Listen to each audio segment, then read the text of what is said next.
발표에 이어서 기업 분석 발표를 시작해보도록 하겠습니다. 제가 맡은 기업은 인천국제공항공사인데요. 설명을 드리도록 하겠습니다. 먼저 목차로는 첫 번째로 기업을 소개하고 어떤 사업을 하는지 또 입사했을 때는 어떤 장점이 있는지를 말씀드리고, 이제 채용, 저희가 가장 중요시해야 될 부분인 채용 부분에 대해서 채용 과정과 필요 역량에 대해서 말씀을 드리도록 하겠습니다. 그리고 마지막으로 최근에 있었던 기업의 이슈를 설명드리면서 마무리를 지어보도록 하겠습니다. 기업 소개. 자, 간략하게 소개를 드리겠습니다. 인천국제공항공사는 인천국제공항을 운영하는 국토교통부 산하 시장형 공기업으로 주로 하는 사업은 인천국제공항의 건설 및 관리 운영입니다. 그리고 주변 지역 개발, 부대 사업 및 기타 국가 위탁 사업을 맡아서 하기도 하고요. 공항 건설 및 관리 운영에 관한 연구 조사를 실시하기도 합니다. 정보로는 대략적으로 제가 간추려봤는데 직원 수는 약 1,800명, 자산 총액은 총 13조 6천억 원, 2024년 기준이고요. 이게 어느 정도의 수치냐면 국내 코스피 주식시장에 상장한 대기업들 총 순위에서 한 30위권 정도 되는 기업으로 따지자면 LG전자 정도의 크기가 되는 대기업이라고 할 수 있습니다. 그리고 매출액은 2019년 기준으로 약 2조 8천억 원이 있었고, 단기 순이익이죠 말 그대로 2019년 기준으로 약 9천억 원의 수익을 본 적이 있습니다. 세계 공항 서비스 평가 12년 연속 1위, 그리고 세계 국제 화물 운송 2위, 세계 국제 여객 운송 5위 등 정말 우수한 성적을 거두고 있고, 2018년부터 2024년까지 대학생이 선정한 가장 일하고 싶은 기업 7년 연속 1위라는 엄청난 성과를 달성했습니다. 입사 시 장점을 몇 가지 말씀드리도록 하겠습니다. 가장 먼저 말씀드릴 거는 이제 아무래도 급여가 굉장히 높다는 점. 초봉이 약 5천만 원에 달하는 수준으로 정말 공기업에서는 거의 금융권에 비교되는 초봉, 그리고 평균으로 봤을 때도 공기업 기준 최상위 그룹인 거의 9천만 원에 달하는 연봉을 2024년 기준으로 봤을 때는 받고요. 또한 인천에서만 근무하기 때문에 여타 한전이나 다른 공기업들과는 다르게 전국 순환하지 않고 한 지역에서만 오래 머물 수 있다는 장점이 있습니다.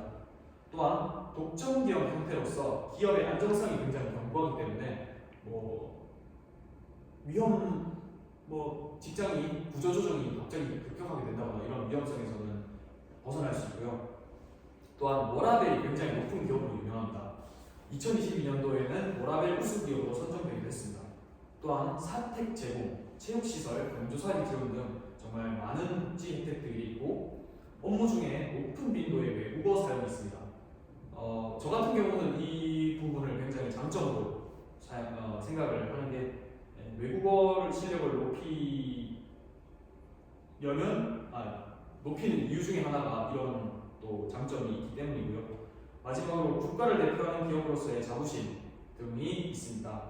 그리고 여기 옆에 사진을 보시면 최근 인국공 일반직 신입 직원 출신 학교 현황인데 공동 1등이 이제 연세대와 부산대입니다. 5년간. 그래서 또 이게 저희한테는 굉장히 큰 장점이 되지 않을까 싶습니다. 그 다음 채용의 부분에서 소개드리도록 하겠습니다. 가장 먼저 저희가 할 수 있는 이제 파트는 채용에서 일반직인데 총 5가지 전형이 있습니다. 가장 먼저 서류 전형으로, 이때는 입사 지원서 및 공인 어학 성적, 토익 점수 같은 것들, 그리고 우대사항, 예를 들면 비수도권 지역 인재라 아니면 국가 보훈 이런 혹은 장애를 가진 분들이 우대사항을 적용받을 수 있는 전형이고, 서류 전형을 통과하고 나면 필기 전형이 있습니다. 첫 번째로는 NCS라고 흔히 불리는 직업 기초능력평가의 시험이 있고요. 그 다음에는 직무수행능력평가, 전공시험 위주로 있습니다. 저희가 치는 전공에는 경영학, 경제학, 행정학 이렇게 세 부분 중에 하나를 골라서 시험에 응시하시면 되고요. 각각 50점을 배점해서 점수가 높은 순을 컨트롤 해가지고 3차 면접으로 넘어갈 수 있습니다. 세 번째로는 1차 면접 전형이 있습니다. 여기서는 직무 PT, 그리고 직무 상황 대처, 롤플레잉, 연극 같은 거죠. 그리고 세 번째로는 영어 면접이 있습니다. 아무래도 아까 말씀드렸다시피 외국어 실력이 굉장히 중요한 기업이기 때문에 영어 면접까지 볼 수 있는 걸로 볼 수 있으시고요. 다음으로는 2차 면접 전형이 있습니다. 여기서는 이제 종합 면접이고 인재상 기반 종합 질의응답, 그러니까 1차에서 지원했던 서류에 기반하여서 정보 같은 거를 주고받는 면접 전형이라고 볼 수 있습니다. 그리고 이 모든 과정을 통과하고 나면은 이제 최종 합격이 되는데, 최종 합격 단계에서는 신체 검사 및 결격 사유를 조회할 수 있습니다. 그리고 여기 우리가 알아두면 좋은 게, 비수도권에서 대학을 졸업한 학생들은 서류나 1단계죠. 1, 2단계에서 전체 합격자 중 35%의 할당제 혜택을 받게 됩니다. 필수적으로 35% 비수도권 인재를 뽑아야 된다는 말이에요. 물론 그 후로 면접 전형이 또 있긴 하지만 이런 부분이 굉장히 저희가 받을 수 있는 큰 혜택이 되지 않을까 싶습니다. 그리고 필요 역량에 대해서 설명을 드릴 건데 두 가지로 나눠서 설명을 드리도록 하겠습니다. 정성평가 요소와 정량평가 요소에 대해서 말씀을 드릴 건데, 가장 먼저 정성평가 요소에 대해서 말씀을 드리자면 이 네 가지 요소가 이제 인국공에서 공식적으로 내걸고 있는 인재상이고요. 첫 번째로는 전문성, 이제 공항 전문 분야에서 문제 해결 능력 및 지식을 가지고 있는 사람. 두 번째로는 소통 능력, 다른 사람의 말을 경청하고 존중하는 사람. 세 번째는 도전, 정신, 새로운 시도를 두려워하지 않는 사람. 네 번째로는 책임감, 맡은 일 마무리까지 책임지고 완수하는 사람. 이 네 가지 요소가 주된 인국공이 평가하는 인재상이라고 볼 수 있겠습니다. 다음으로는 정량평가 요소인데요. 이거는 아무래도 서류 평가와 이제 채용을 통과하기 위해서 필요한 점수들이라고 볼 수 있겠죠. 가장 기본적으로 이제 따시는 지원자분들이 따시는 정도의 수준이라고 보시면 될 것 같습니다. 외국어 능력, 아까 말했듯이 영어나 외국어 수준을 굉장히 높게 치는 기업이기 때문에 토익은 아무래도 저희가 비수도권 지역 인재 혜택을 감안하더라도 토익은 최소 950점 이상을 취득을 해야 되고요. 그리고 오픽은 AL, 가장 일반적으로 딸 수 있는 말하기 시험 중 가장 높은 수준 정도는 돼야 서류를 내서 통과를 할 가능성이 있다고 보시면 될 것 같고, 그 다음 자격증, 가점 자격증들입니다. 일반적으로는 한 두 가지 정도를 따시는데, 여기 있는 한능검, 한국사 능력 검정 시험 1급을 따시면 이제 3%의 가점이 있고, 두 번째로 컴퓨터 활용 능력 1급을 따시면 5%의 가점이 있기 때문에 이런 가점 자격증들은 사실상 없으면 탈락, 서류 평가조차 통과하지 못하는 필수 자격증들이라고 말씀드릴 수 있겠습니다. 그리고 이제는 필기시험, 아까 말했듯이 NCS가 뭐 다른 공기업들도 NCS를 치긴 하지만 인국공은 특히나 제가 뭐 카더라긴 하지만 이 점수가 굉장히 커트가 높고 수준이 괴랄하다고 들었거든요. 그래서 준비를 좀 열심히 해야 될 것 같고, 그 다음 전공시험 역시 다른 공기업들에 비해서는 굉장히 수준이 높다고 저는 들었습니다. 그리고 이 밖에도 원활한 업무 처리를 위해서 다방면의 능력이 요구됩니다. 아무래도 좋은 기업이기 때문에 열심히 준비를 해야 될 것 같습니다. 그리고 마지막으로 인국공이 있었던 최근 이슈, 기업은 어떤 일을 하고 있었는가, 이런 말씀을 좀 드리자면, 최근에 가장 핫하면서도 좀 슬펐던 이제 전남 무안에서 있었던 제주항공 여객기 폭발 사고가 있었기 때문에 지금 전 국민적으로 애도 기간을 갖고 있는데, 여기 사진들은 사고 현장 사진들이고요. 아무래도 같은 공항을 다루는 업무이다 보니까 인천국제공항공사에서도 이제 부사장님이 주재하여 종합 점검에 29일부터 나서고 있습니다. 이 빨간 글씨를 위주로 보시면 통합운영센터 IOC를 중심으로 여객기 운항 관련 집중 점검을 이제 여객기 사고 직후에 시작했고요. 이어 각 본부별로 활주로 운영 상황과 버드 스트라이크 대책 마련 등을 살펴보고 있습니다. 아무래도 이런 큰 국가적 재난이 일어나다 보니까 같은 공항인 인천국제공항에서도 이런 안전 부분에 대해서 굉장히 신경을 쓰고 있는 걸 알 수 있습니다. 그리고 이 밖에도 어떤 안전을 위해서 어떤 노력을 하고 있느냐라고 하면은, 여기 보시면 12월 26일에 열린 국가재난관리 60 부상전수식에서 이제 행정안전부 장관상을 수상하고 이제 사진을 찍고 계시고요. 여기 보시면 2024년 국가핵심기관 재난관리평가에서 우수기관으로 선정됐습니다. 여기 뭐 국무총리상도 받고 장관상도 받고 최우수상도 받고 이런 안전에 대해서 굉장히 신경을 쓸 수 있는 모습을 여기서 기사에서 확인할 수 있으시고요. 또한 이제 안전의식 업 캠페인 같은 기업 내부에서도 직원들 사이에서 이런 안전의식에 대해서 고취를 하기 위해 이런 회사 내부에서도 자발적으로 이런 캠페인들을 진행을 하고 있습니다. 여기 보시면 세부적으로는 AI로 불리는 안전한 인천공항, 안전난발, 퍼즐 및 안전위험 요소 찾기, 온라인 이벤트 등 여러 가지 프로그램들을 진행하면서 이제 안전에 대한 의식을 고취시키는 여러 프로그램을 진행한다고 말씀드릴 수 있겠습니다. 네. 다음으로 제가 관심을 가지고 있다고 아까 앞서 얘기했던 부산교통공사의 기업 분석을 시작하겠습니다. 마찬가지로 목차입니다. 우선 첫 번째로 기업 소개, 기업 분석, 그리고 최근 이슈, 그리고 이제 많은 지원자분들이 궁금해할 만한 채용 정보를 순서로 설명하겠습니다. 우선 부산교통공사입니다. 이 본사는 범천동에 위치하고 있고요. 사업의 종류는 굉장히 다양한데 철도, 여객 및 화물 운송 사업, 그리고 철도와 다른 교통수단과의 연계, 운송 사업, 그리고 철도 장비, 철도 용품 제작까지 도맡아 사업하고 있고요. 판매, 정비 및 임대 사업도 시행하고 있습니다. 매출액은 2022년 기준으로 2,529억 원, 사원 수는 점점 줄고 있긴 한데 한 4,872명 정도로 2022년 기준으로 잡히고 있습니다. 설립 목적입니다. 부산교통권역내에 대중교통 시설의 건설을 추진하고 운영에 합리화를 기함으로써 도시교통의 발전과 시민생활의 편익 및 독리 증진에 이바지하기 위해서 설립을 했다라고 보시면 될 것 같고, 그 다음에 인재상인데 창의와 도전 정신으로 고객 만족에 최선을 다하는 인재라고 해서 고객 만족이라는 키워드에 일단 중점이 맞춰져 있습니다. 그래서 더 자세히 세 가지로 나눌 수가 있겠는데, 첫 번째로 미래의 환경 변화에 대처하는 도전을 추구하는 진취적인 창조인, 두 번째로 주인의식으로 공사와 자신의 미래를 준비하고 발전시키는 애사인, 세 번째는 긍지와 자부심을 가지고 최고를 추구하는 전문인으로 이 인재상이 나눠져 있다고 보시면 될 것 같습니다.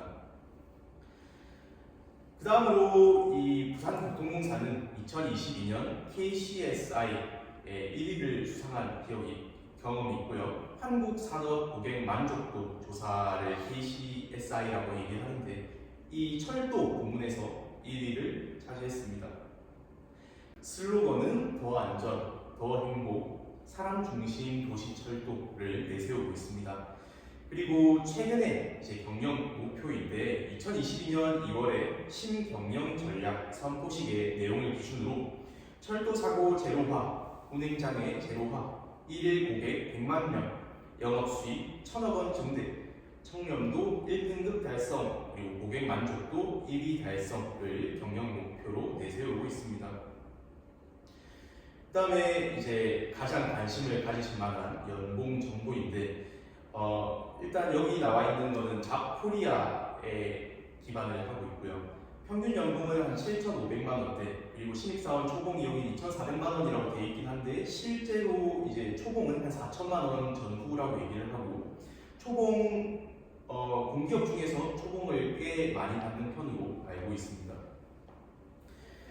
자, 그 다음에 기업의 장점과 단점입니다. 장점은 일과 업무가 완벽히 분리가 됩니다. 왜냐하면 해당 업무지에서만 일을 하기 때문에 그걸 굳이 가정까지 끌고 올 필요가 없고요. 그래서 워라밸이 굉장히 좋은 회사라고 소문이 나 있고, 두 번째로 부산 지역을 수단 근무합니다. 그래서 어디 오지로 간다던가 이런 걱정을 할 필요는 없을 것 같고요. 그다음 세 번째, 서로 존중하는 문화 분위기로 퇴사율이 굉장히 적다라는 장점이 있습니다. 반면에 기업의 단점으로는 마찬가지 아까 전에 그 순환 근무를 얘기했었는데 이제 교대 근무로 인한 건강 악화 가능성, 이제 그리고 두 번째로 업무에서의 성실함을 기대할 수는 없습니다. 왜냐하면 성과를 위주로 하는 회사는 아니기 때문에. 그리고 세 번째, 이제 잦은 민원, 그리고 고객, 아까 전에 앞서 이 기업을 설명할 때 고객과 이제 소통하는 그런 회사라고 얘기를 했었는데, 그래서 잦은 민원과 이제 초봉이 굉장히 높은 반면에 연봉 인상률이 좀 낮다라는 장점이 있습니다. 최근 이슈입니다. 2025년 1월, 그러니까 지금부터 이제 시행하는 건데, 조직 슬림화, 혁신 인사라고 해서 영업 본부를 비롯해 4개 부서와 3개의 부를 통합하거나 폐지해서 의사결정 체계를 간소화합니다. 그 다음에 안전관리 체계와 도시 철도 유지 관리 기능을 통합해서 이제 전문성을 강화했다. 그 다음에 이제 혁신 인사 부분인데, 공사 창사 최초로 여성 감사 팀장을 임명했고, 기획, 예산, 인사 등 핵심 부서에 여성 팀장을 대거 발탁하여 양성평등을 실현했다라는 이제 평가를 기대를 하고 있습니다. 그 다음에 80년대생 MZ세대 팀장이 본사 전체 팀장의 15.2%, 16명 정도를 차지해서 젊은 리더십을 부각하고 있습니다. 자, 요거는 이제 우리가 일상생활에서 이제 피부로 와닿는 그런 변경 사항인데, 2023년 4월부터 이제 QR코드 승차권을 도입해서 이제 그걸로 원래 있던 종이 승차권을 대체를 하기로 결정을 했고요. 기존 종이 승차권은 이제 부산이 유일했었는데, 이런 것들에 대한 불편함을 인식하고 이제 앞서 다가올 미래 디지털 교통 환경에 대한 어떤 적응을 위해서 이 QR코드 기반 승차권을 도입했다라고 보시면 될 것 같습니다. 자, 그 다음에 이제 지원자들이 궁금해할 만한 채용 절차입니다. 채용 공고를 본 이제 지원자들이 필기 시험을 이제 치고요. 인적성 검사, 서류 접수, 이제 필기 시험 합격한 대상들이 서류 접수를 하고 면접, 그리고 최종 발표, 신체 검사를 해서 이제 업무를 수행할 수 있는지를 판단하게 됩니다. 다음으로 필기시험 과목입니다. 2025년 채용부터 이제 전직렬 시험 과목에 관계 법령이라는 것이 새로 추가됐는데, 이제 공부할 게 더 많아진다는 거죠.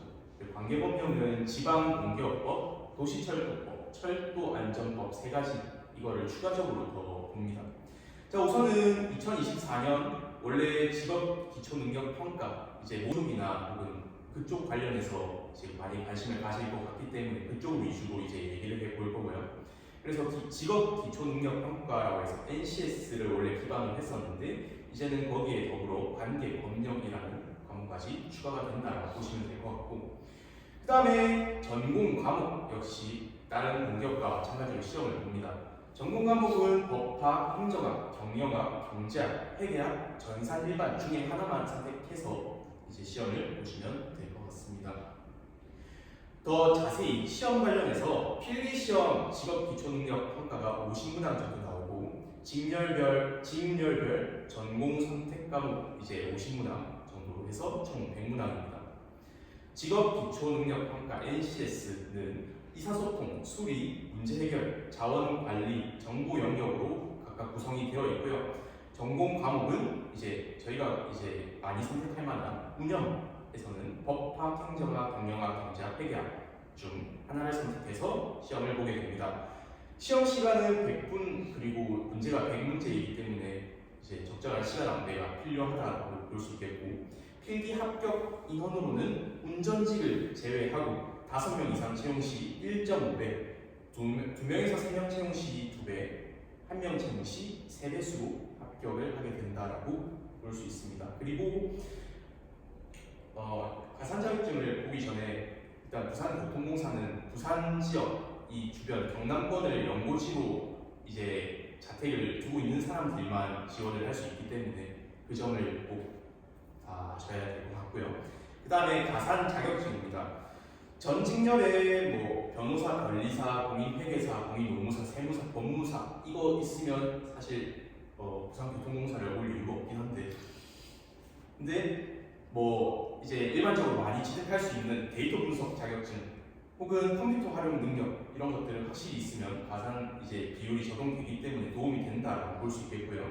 합격자 평균으로는 한 토익 850, 넉넉자가 850점이고 한국사 능력 강점 1급, 커말 2급, 인턴 1회 이상, 수상 내역 1회 이상이 이제 평균적으로 합격할 만한 기준이라고 보시면 될 것 같습니다. 네, 그러면 지금부터 대한무역투자진흥공사 코트라에 대해서 발표를 한번 시작해보도록 하겠습니다. 네, 목차는 지금 보이는 크게 세 개로 나눠봤고요. 네, 우리가 코트라라고 흔히들 부르는 이 기업은 정확하게는 대한무역투자진흥공사라는 이름의 산업통상자원부 산하의 공공기관입니다. 이름에서도 알 수 있다시피 무역과 투자에 관한 업무를 주로 하는데 여기 우리 지금 대한무역투자진흥공사법이라는 게 있는데 거기에 따르면 지금 여기 나와 있는 네 가지의 설립 목적을 가지고 있습니다. 무역을 진흥시키고 해외 전문 인력의 유치, 정책 해외 진출, 국내 기업 간 투자 등 다양한 네 개의 업무와 목적을 통해서 최종적으로 국민 경제 발전에 이바지하는 것이 이 해당 기관의 목표입니다. 네, 이러한 코트라에서는 방금과 같은 목적을 달성하기 위해서 세계와 미래를 연결하는 대한민국 글로벌 비즈니스 플랫폼이라는 비전을 제시하면서 총 밑에 있는 5가지의 핵심 가치를 먼저 내세웁니다. 고객을 위한 적시의 최고의 서비스 지원, 그리고 글로벌 환경에서의 기회 포착 및 전파, 혁신적이고 창의적인 도전, 그리고 국가 글로벌 비즈니스 인프라라는 소명을 위한 공헌, 그리고 마지막으로 기업으로서 사회적 책무 및 청렴함을 내걸고 있습니다. 코트라의 모든 사업은 이러한 경영 전략 체계 안에서 행해진다는 것을 우리는 알고 넘어가야 합니다. 그리고 이 외에도 우리 지금 인권 윤리 경영이나 지속 가능 경영, ESG 경영이죠. 그리고 안전보건 경영과 같은 세 가지를 약속하면서 기업으로서의 사회적 책무를 다하기 위해서 더욱더 노력하고 있습니다. 네, 저희가 앞서 얘기한 코트라의 목적과 경영 원칙을 통해서 이것이 이제 대충 어떤 곳이고 어떤 업무를 할 것이고 무엇을 목표로 하는지 알게 되었고, 그리고 또 어떤 자세로 임하고 있는지도 알게 되었습니다. 이제는 좀 더 자세하게 들어가서 이 기업이 어떤 사업들을 진행하고 있는지 알아보고자 합니다. 물론 이제 저는 이 기업 자체에 대해서 개괄적인 분석을 준비해왔기 때문에 사업 자체도 엄청 디테일하게 들어가진 않을 거고, 어떤 업무들을 하고 이런 식으로 큰 분야에서 어떤 업무가 있는지 정도를 알아보는 수준에서 그치도록 하겠습니다. 사업 분야는 지금 보이는 것과 같이 총 5개로 이야기할 수 있습니다. 무역, 투자 진출, 투자 유치, 해외 취업 인재 유치입니다. 가장 먼저 무역입니다. 이 무역에서도 총 5가지의 어떤 업무 파트로 나눕니다. 가장 먼저 정보 조사 및 제공입니다. 이 코트라에서는 설명회 및 포럼, 그리고 아니면 디지털 플랫폼, 그리고 오프라인 무역 자료실을 준비해서 오프라인으로 무역과 관련된 자료들을 우리 일반 국민이나 혹은 기업 정부들에게 제공을 하는 역할을 하고 있습니다. 그리고 뿐만 아니라 여기 바이코리아라고 돼 있는 게 있는데, 바이코리아가 뭐냐면 한국 공급 업체랑 해외 바이어를 연결해주는 B2B, 비즈니스 투 비즈니스라고 하는 그리고 이커머스라고 하는 전자상에서 이루어지는 재화 서비스에 대한 거래, 그거에 대한 플랫폼을 지원하고 있습니다.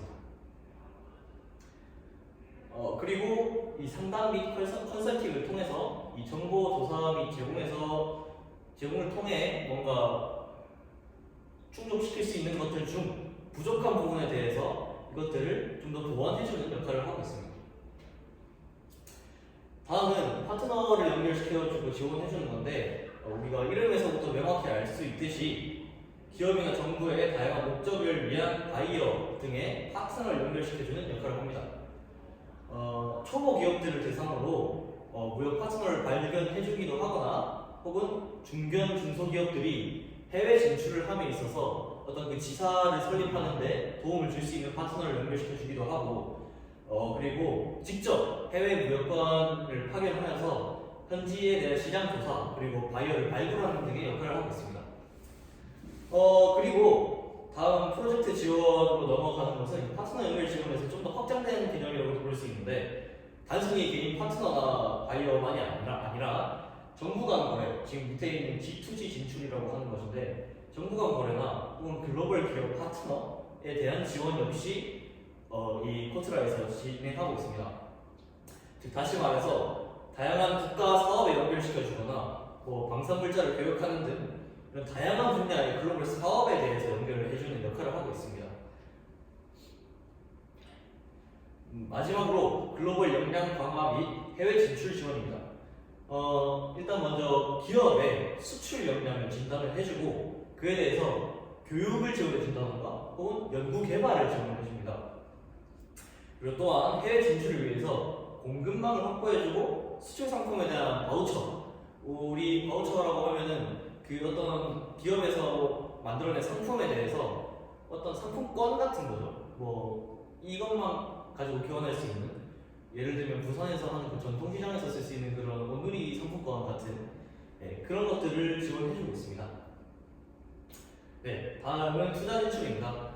투자 진출 파트에서는 역시 파트너 연결을 지원해주는데, 비즈니스 출장 지원이 뭐냐면은 직접 해외 무역을 아까 파견한다고 말씀드렸는데, 그 파견을 해가지고 이번에는 무역 관련이 말고 이외에 또 해외 투자 기업이랑도 연결을 해줍니다. 그리고 또 옆에 보면은 글로벌 역량 강화 및 해외 진출 지원이라고 되어 있는 파트에서 15개국의 한국 투자 기업 지원 센터를 설립하여 가지고 기업의 해외 진출을 돕고, 그리고 이 밑에 보면은 글로벌 인수합병 지원이라고 되어 있는데, 말 그대로 우리나라 기업 중소 중견기업과 해외 기업의 인수합병 과정을 이 회사에서 총괄하는 그런 역할을 하고 있습니다. 네, 이번에는 투자 유치로 넘어가 보겠습니다. 투자 유치에 관해서는 먼저 방한 투자가의 체류 기간 중 지원 혹은 국내 기업의 투자 유치 과정이 있어서 다양한 지원을 해주고 스타트업의 해외 진출을 위해서 투자 유치를 지원하는 모습을 보입니다. 그리고 이제 옆에 부분에 넘어가서 IPK 입주기업 지원이라는 게 있는데, 이 IPK라는 거는 외국인 투자가가 우리 국내에 들어왔을 때 그들에 대한 전용 인큐베이팅 시설, 그러니까 좀 성장할 수 있도록 도와주는 시설인 거죠. 그런 시설을 통해서 초기 투자 정착을 돕기도 하고 외국인 투자 기업의 불만 사항을 처리하는 일도 합니다. 다시 말해서 외국 기업에 대한 어떤 전폭적인 지원과 관리를 지금 들어가고 있는 거죠. 네, 제 마지막으로는 해외 취업 지원과 인재 유치에 관해서 제가 설명을 드리고자 합니다. 해외 취업에는 이 코트라에서 K무브라는 사업을 진행하고 있는데, 이게 뭐냐면 총 28개소의 해외 무역관, 그러니까 다양한 지역에 있는 총 28개의 해외 무역관을 통해서 해외 기업에 대한 취업을, 우리 국민의 해외 기업에 대한 취업을 지원하고 있습니다. 그리고 채용 박람회나 외국 전문 인력 지원, 그리고 외투기업, 외국 투자 기업의 채용 지원을 통해서 우리 국내외의 인재들을 발굴하고 있습니다.